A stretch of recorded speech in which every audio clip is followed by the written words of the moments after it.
আউযুবিল্লাহি মিনাশ শাইতানির রাজিম। বিসমিল্লাহির রহমানির রহিম। শুরু করছি মহান সৃষ্টিকর্তার নামে, যিনি পরম দয়ালু ও করুণাময়। সম্মানিত ভিউয়ার্স, প্রতিদিনের মতো আজ আবারও একটা নতুন আমল নিয়ে হাজির হলাম আপনাদের খেদমতে। আশা করি এই আমলের মাধ্যমে আপনারা সামান্য পরিমাণ হলেও উপকৃত হতে পারবেন। শুরুতে আমার চ্যানেলটাকে সাবস্ক্রাইব করুন, শেয়ার করুন, কমেন্ট করুন। আমার চ্যানেলটা যাতে আমি এগিয়ে নিতে পারি, আরও যেন বেশি বেশি মানুষ আমার চ্যানেলটাকে দেখতে পায়, শেয়ার কমেন্টের মাধ্যমে আপনারা সাবস্ক্রাইবের মাধ্যমে আমাকে সহযোগিতা করুন।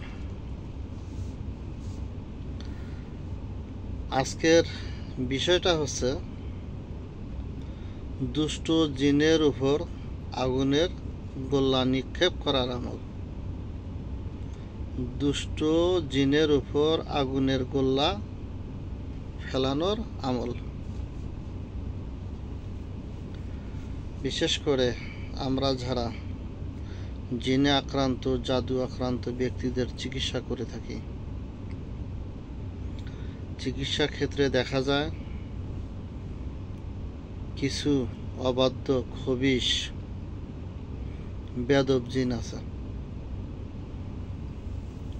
অহংকারী, এরকম টাইপের এগুলো জিন আছে। এই জিনগুলা রোগীর উপর হাজির করার পর দেখা যায় মোতাব্বিরের কোনো কথাই সে শুনতে রাজি না, এবং মোতাব্বিরের যদি কোনো প্রশ্ন করে সওয়াল জবাব করার জন্য সে উত্তর দেয় না। যদিও উত্তর দেয় সেটা হুমকি দেয়। কবিরাজকে বলে, তুই আমাকে কিছুই করতে পারবি না, তোকে আমি দেখে নেব, এরকম অনেক হুমকি ধামকি দিয়ে থাকে। আবার কিছু জিন আছে কথা বলে কিন্তু সত্য কথা বলে না, যা বলে ভুলভাল তথ্য দেয়, এরকম কিছু জিন আছে। আবার কিছু জিন চালান জিন আছে, এরা জীবন দিতে রাজি কিন্তু সত্য কথা এরা বলবে না।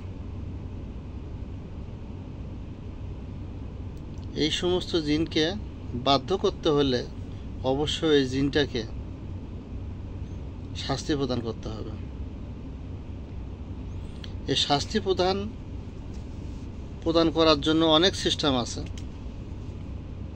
অনেক কোরআনের আয়াত আছে। কেউ কোরআনের আয়াত দ্বারা অবাধ্য দুষ্ট জিনগুলোকে শাস্তি দেয়। আবার কিছু আছে কবিরাজ, তারা প্র্যাকটিক্যালি, ফিজিক্যালি শাস্তি দেয়। তবে আমি এটা পক্ষে নয়, ফিজিক্যালি শাস্তি দেওয়া এটা আমি পক্ষে না। যে সমস্ত জিন অবাধ্য, কথা বলে না, ভুলভাল উত্তর দেয়, এই সমস্ত জিনকে কোরআনের আয়াত দ্বারা কিভাবে শাস্তি দেবেন সেটাই বলে দেব। আর জিনকে রোগীর শরীরে আঘাত না করেই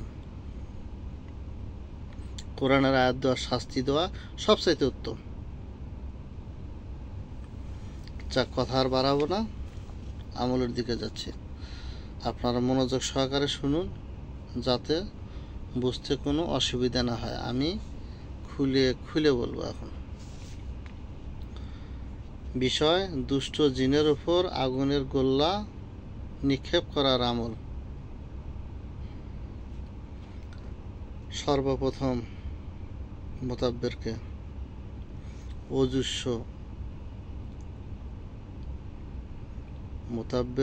অবশ্যই পাক পবিত্র এবং অজু থাকতে হবে, এটা বাধ্যতামূলক।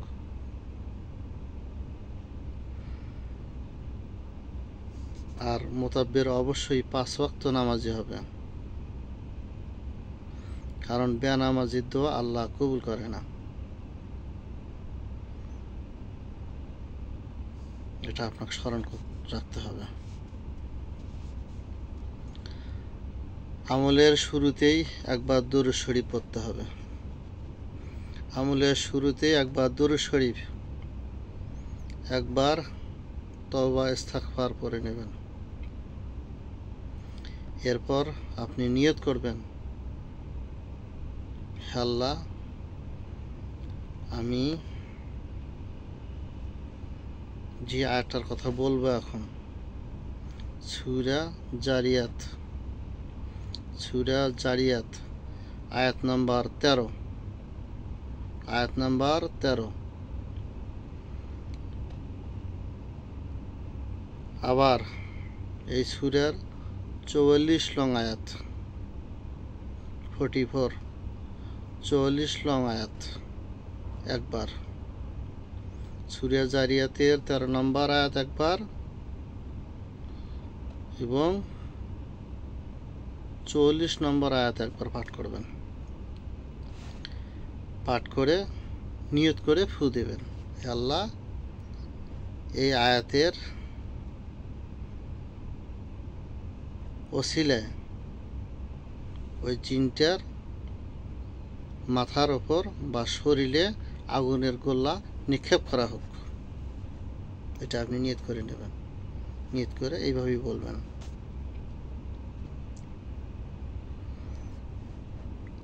শেষে আবার একবার দুরূদ শরীফ পাঠ করে নেবেন, তওবা ইস্তিগফার একবার পাঠ করে নেবেন। এইভাবে যদি আপনারা, আবারও বলি, দুরূদ শরীফ একবার, ইস্তিগফার একবার, সূরা জারিয়াত 13 নম্বর আয়াত এবং 44 নম্বর আয়াত একবার পাঠ করে হবে এবং নিয়ত করে বলতে হবে, হে আল্লাহ,